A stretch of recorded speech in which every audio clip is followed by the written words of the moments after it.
Graça e paz, queridos. Eu quero trazer nesse dia especial, nesse dia diferente, nesse dia em que, por tradição, muitas pessoas fazem tantas coisas. Eu quero trazer uma palavra de Deus para os nossos corações. Verdadeiramente existem dias que nos marcam, existem dias que ficamos marcados pelo que eles foram em nossas vidas. Aquela viagem que fazemos, o dia daquele nascimento da criança, do filho tão esperado, o dia da realização de um sonho, de uma formatura. Dias que marcam as nossas vidas e ficam guardados numa boa lembrança em nossa memória. Mas a nossa memória também não é apenas feita de bons dias, de dias agradáveis. Existem também aqueles dias que nos marcam, sim. E nos marcam por coisas que nós nunca gostaríamos de ter vivido. Aqueles dias que nós gostaríamos de talvez ter ficado em nossa cama e nunca ter levantado. Aqueles dias que nós gostaríamos que passassem rapidamente para parar o que estava acontecendo. São dias que nos marcam, não somente os bons, mas os ruins também. E há 2000 anos atrás aproximadamente, um dia desses marcou a vida de algumas pessoas. E a partir de então, tem marcado a vida de milhões e milhões e milhões de pessoas. Eu quero ler com você o Evangelho de Jesus Cristo, segundo escreveu Marcos, no capítulo 15, versículo 42 a 47, que diz assim: Ao cair da tarde, por ser o dia da preparação, isto é, a véspera do sábado, ou seja, era uma sexta-feira, José de Arimateia, ilustre membro do Sinédrio, que também esperava o reino de Deus, dirigiu-se ousadamente a Pilatos e pediu o corpo de Jesus. Mas Pilatos admirou-se de que ele já tivesse morrido. E tendo chamado o centurião, perguntou-lhes se havia muito tempo que Jesus tinha morrido. Após certificar-se pela informação do comandante, cedeu o corpo a José. Este, baixando o corpo da cruz, envolveu-o num lençol que tinha comprado e o depositou num túmulo que tinha sido aberto numa rocha, e rolou uma pedra para a entrada do túmulo. Maria Madalena e Maria, mãe de José, observaram onde ele foi posto. A história do povo de Israel, depois de entrarem na terra prometida, sob o comando de Josué, foi uma sucessão de levantes, de acertos e erros. E a partir desse momento o povo ele foi vivendo momentos de libertação e momentos de prisão. Foi vivendo momentos de bênçãos e momentos de castigo. Isso durou milhares de anos, muitos e muitos anos, centenas de anos. Durou esse momento, esses altos e baixos da vida do povo de Israel, na vida do povo de Israel. E nesse momento o povo estava cansado. Esse texto que lemos, ele foi logo após um momento em que o povo já não suportava mais, o povo estava cansado, sedento, o povo estava faminto. O povo estava cansado de ser escravizado. O povo estava sedento por justiça, E o povo estava faminto pela chegada de um Salvador que nunca chegava, pela promessa de um Messias. E Israel, nesse momento, nesse contexto, sentia-se escravizado. Escravizado politicamente, escravizado financeiramente e escravizado culturalmente pelo Império Romano. O interessante é que religiosamente não. Por quê? Roma permitia que a inofensiva religião que Israel praticava fosse cultivada. E isso é muito sério. Uma das coisas mais humilhantes é quando a nossa religião não incomoda em nada o inimigo. Isso é terrível. Quando a nossa postura, quando a nossa vida de cristão não incomoda em nada o inimigo. O inimigo não liga para as nossas orações, porque são vazias e mentirosas. O inimigo não liga para a nossa adoração, porque é apenas de lábios. Não é espírito e verdade. O inimigo não liga para a nossa postura. A nossa presença não incomoda o inimigo, porque somos ocos, não somos templos do Espírito Santo. E isso, quando isso acontece, é terrível. Ouvíamos antigamente dizer o seguinte: toma cuidado, porque se você não está incomodando o inimigo, isso virou até como se fosse um chavão, né? Toma cuidado, porque se você não incomoda o inimigo, tem alguma coisa errada. Tem alguma coisa fora do lugar. E de certa forma isso é verdade. E a religião cultivada por Israel não incomodava o Império Romano. Não fazia diferença. Deixa quieto. Deixa eles seguirem. Deixa eles cultivarem. Deixa eles irem do jeito que eles estão, pois não incomoda em nada a gente. E de repente um homem justo e que teve uma revelação de Deus pega em seus braços um menino e vê realizar-se a revelação em sua vida e diz: agora podes despedir teu servo, pois vi o Cristo de Deus. E esse menino, ele foi crescendo. A Bíblia não fala muito a respeito deste período, apenas alguns trechos. A Bíblia apenas diz que Jesus crescia em estatura, em conhecimento e em graça diante de Deus e dos homens. Mas podemos ler em alguns momentos, em alguns lampejos, que as pessoas ficavam admiradas porque ele era diferente. Era algo incomum, falava com uma autoridade que eles desconheciam, falava com uma propriedade e conhecimento para a sua idade desproporcional, até mesmo para os mestres da lei. O tempo passa, o menino cresce, e agora já quase 30 anos se passaram, e então começa o ministério do Messias. E o Messias começa a sua pregação e os seus ensinamentos e a sua mensagem. Vem falando a respeito de arrependimento. Vem falando a respeito de libertar-se, de libertação. Mas o povo esperava a libertação.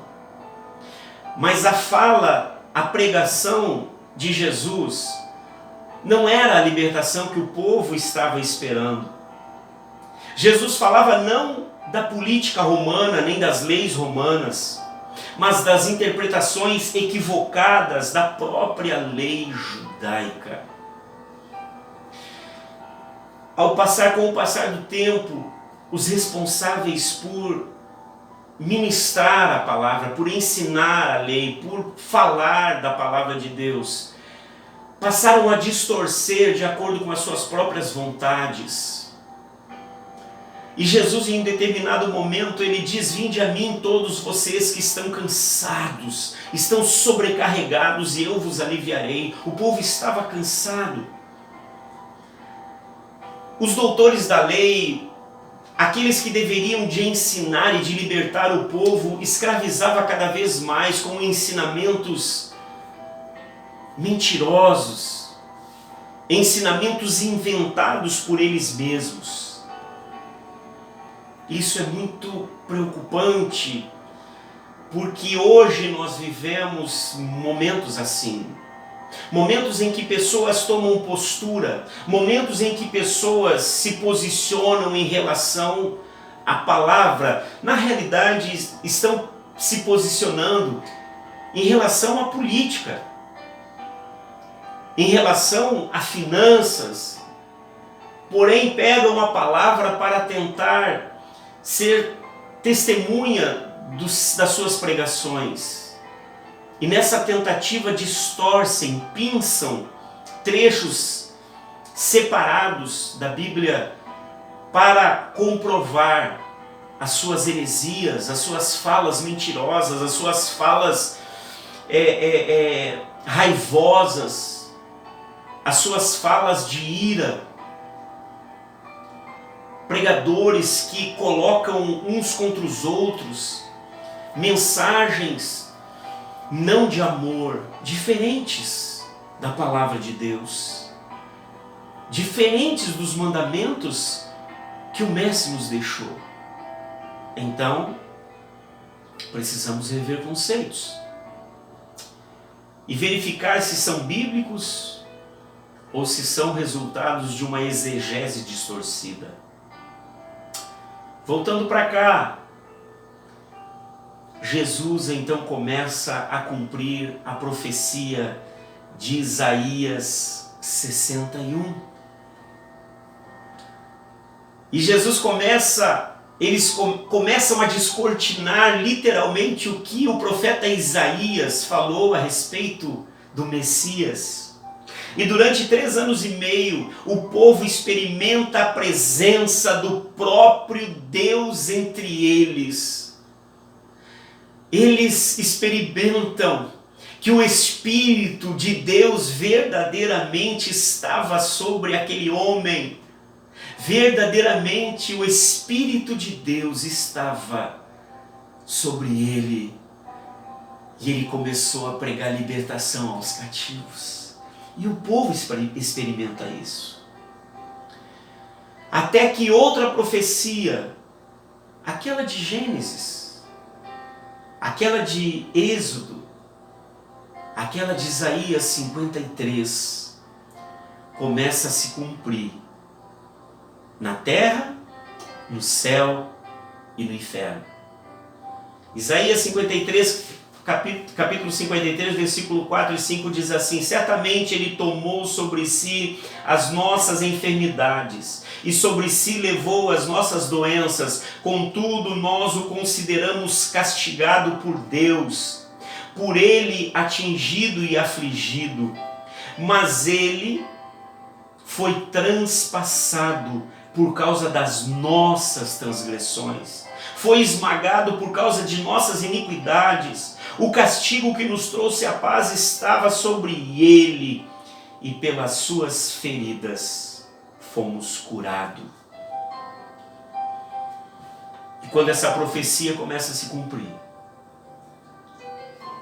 começa um dia daqueles. No exato momento em que essa profecia ignorada, não percebida por quem deveria de perceber, começa a se cumprir então um dia. E então começa um dia daqueles. Um dia que seria inesquecível. a sexta-feira.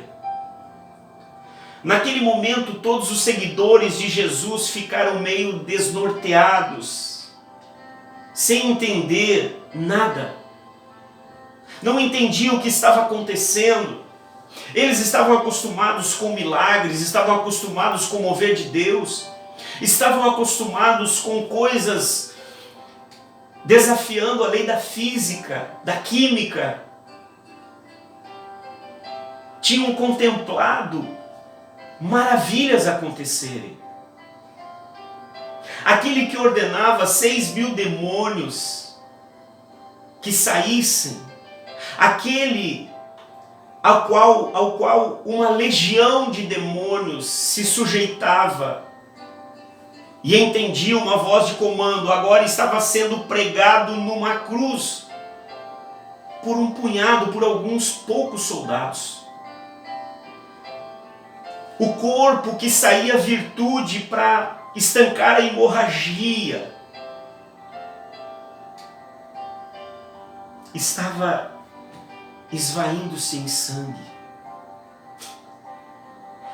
Aquele que mandava que a vida retornasse, aquele que tinha mandado que a vida retornasse ao filho daquela viúva, aquele que ordenou que a filha de Jairo voltasse à vida, aquele que dizia: sai para fora, depois de já estar cheirando mal, estava morrendo. Era um dia terrível. Era um dia daqueles. Não era uma sexta-feira, era a sexta-feira.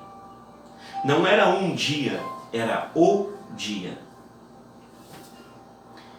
Queridos, eu imagino que se o gadareno, a mulher do fluxo de sangue, a viúva, se Marta, se Maria, se Lázaro estivessem lá, o que iriam pensar? O que será que eles diriam? Talvez o gadareno dissesse: mestre, espíritos imundos estão possuindo esses soldados. Eles estão fazendo isso porque eles estão possuídos por espíritos imundos. Talvez o gadareno dissesse, quando isso tudo começou, talvez se ele estivesse lá, ele diria: mestre, esse homem que está lhe beijando, ele está possuído por um espírito imundo, ordena que saia. Quando os soldados pegaram Jesus, talvez quando os soldados estivessem pregando Jesus na cruz, o gadareno iria dizer: mestre, ordena que essa legião que está sobre a vida deles saiam, assim como você fez comigo, assim como o Senhor fez na minha vida. Talvez a mulher do fluxo de sangue diria para Jesus: Jesus, ordena que esse sangue das suas chagas parem de sair do seu corpo. Ordena que o sangue se estanque. Talvez Jairo, a sua filha, talvez a viúva e seu filho, talvez Marta, Maria, e quem sabe Lázaro gritassem: mestre, assim como fizeste com a gente, assim como nós vimos tu fazer conosco, ordena que a morte vá embora. Ordena para que você não morra. Repreenda a morte. Vença a morte. Era o que Jesus estava fazendo. Apenas não da maneira que eles pensavam. Mas ali, a verdade, a realidade é que Jesus estava morrendo. Era um dia daqueles, o inesperado aconteceu. O que parecia pesadelo teve fim? Não. Se cumpriu. Realizou-se. Aconteceu. Queridos, nós gostamos de realizar sonhos. Nós gostamos de sonhar sonhos em que nós fazemos coisas lindas, em que nós desfrutamos de coisas maravilhosas. E com alegria nós testemunhamos os sonhos realizados. Mas e o que fazer quando os pesadelos se realizam? Naquela sexta-feira, os sonhos dos seguidores de Cristo estavam junto com a mortalha que José de Arimateia envolveu o corpo de Cristo. E foi colocado naquele túmulo de pedra. Acabou. É o fim. Sabe, queridos, as sextas-feiras sempre chegam em nossas vidas. Elas são terríveis. Elas são inesperadas. Por mais que talvez existam prenúncios que irão acontecer, mas nós preferimos achar que jamais nos alcançarão. Preferimos pensar que as sextas-feiras nunca chegarão às nossas vidas. Mas elas sempre chegam. E talvez a sexta-feira tenha chegado na sua vida, você que está assistindo esta mensagem. Talvez você tenha pensado, tudo acabou, não tem mais esperança. A euforia, a esperança se transformaram em decepção e vazio. Vazio. E depois da sexta-feira tem outro dia, que é o sábado. E que dia difícil. Porque no sábado, geralmente, é o dia de tomar decisões, dia de descrédito, dia de desilusão, dia em que cai a ficha e às vezes dizemos, realmente não tem jeito. Vazio. Vazio. Sabe, queridos, enquanto choramos nossas sextas-feiras, enquanto ficamos sem saber o que fazer em nossos sábados, Deus está preparando um novo dia. Salmo 118, de número 118, versículo 24, diz assim: Este é o dia que fez o Senhor, regozijemo-nos e alegremo-nos nele. Marcos 16, 1 a 6, começa a falar a respeito de um novo dia, a respeito do terceiro dia. Era também uma promessa, porém parece que uma promessa que foi esquecida. As coisas que aconteceram na sexta, a desilusão do sábado, fez com que parece que esquecesse da promessa do novo dia. Marcos 16, 1 a 6. Quando terminou o sábado, Maria Madalena, Salomé e Maria, mãe de Tiago, compraram especiarias aromáticas para ungir o corpo de Jesus. No primeiro dia da semana, bem cedo, ao nascer do sol, elas se dirigiram ao sepulcro, perguntando umas às outras: Quem removerá para nós a pedra da entrada do sepulcro? Mas quando foram verificar, viram que a pedra, que era muito grande, havia sido removida. Entrando no sepulcro, viram um jovem vestido de roupas brancas, assentado à direita, e ficaram amedrontadas. Não tenham medo, disse ele. Não tenham medo, disse ele. Na mensagem que foi ministrada ontem pelo presbítero Wagner Melo, no nosso culto, na nossa live, a palavra veio dizendo: não se turbe, não fique turbado, não se turbe o vosso coração. E o homem de branco, jovem, disse: não tenham medo, disse ele. Vocês estão procurando Jesus, o Nazareno, que foi crucificado. Ele ressuscitou, não está aqui. Vejam o lugar onde o haviam posto. Queridos, eu sei. Você que está me ouvindo, eu sei. Hoje, literalmente, é uma sexta-feira. E literalmente, não um dia, mas nós estamos vivendo dias daqueles. Na vida de muitas pessoas, hoje é um dia daqueles. Na vida de milhões de pessoas espalhadas, não somente por esta cidade, não somente por este estado, não somente por este país, mas por todo o mundo.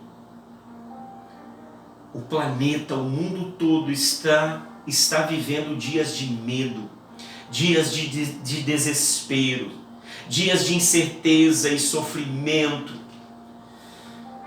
Sabe de uma coisa? Em meio a tudo isso, Deus tem colocado em meu coração que um novo dia está chegando. E as coisas começarão a se tornar mais claras.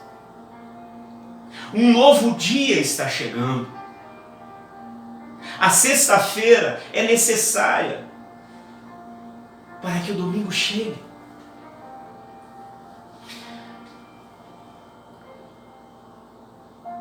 Eu costumo ministrar, às vezes eu faço uma análise, eu não sei se eu já preguei a respeito disso, mas os dias que Jesus veio ao mundo, nós nos perguntamos por que Jesus ele chegou justamente naqueles dias, naquele momento, naquela época. Ele não poderia ter vindo ao mundo antes ou talvez depois, mas aqueles dias eram cruciais, porque o mundo estava se perdendo, o mundo estava num momento caótico, os valores estavam sendo distorcidos.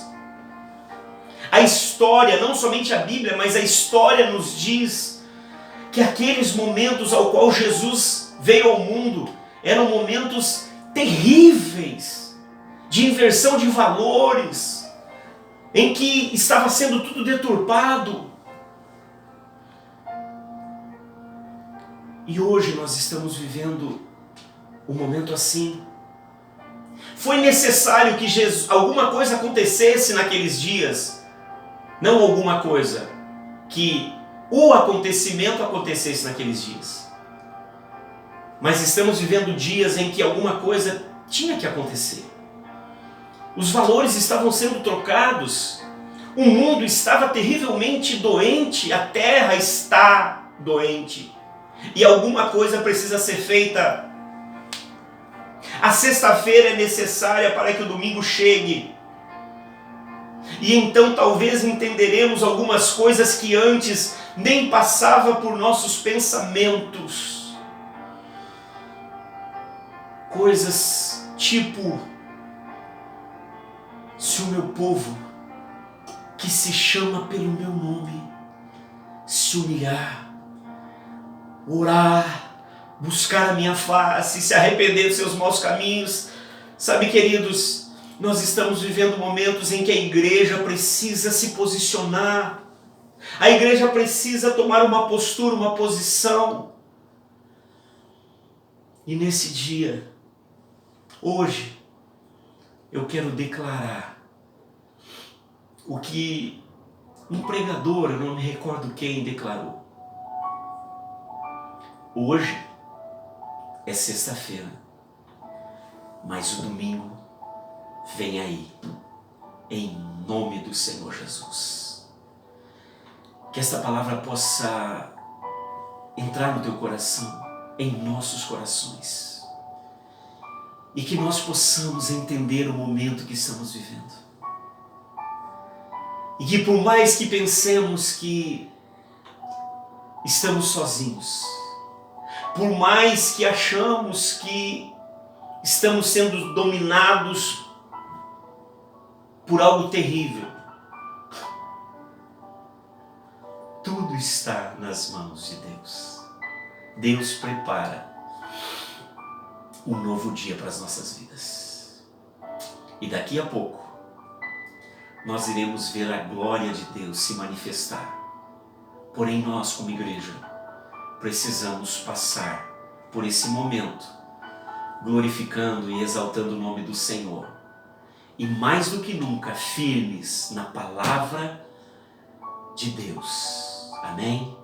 Deus os abençoe. Esta é a palavra que eu trago para as vossas vidas neste dia. Eu sou o pastor Gilberto, pastor da Igreja Brasil para Cristo, no Parque São Jorge, em Campo Grande, Rio de Janeiro. Deus os abençoe e fiquem na paz.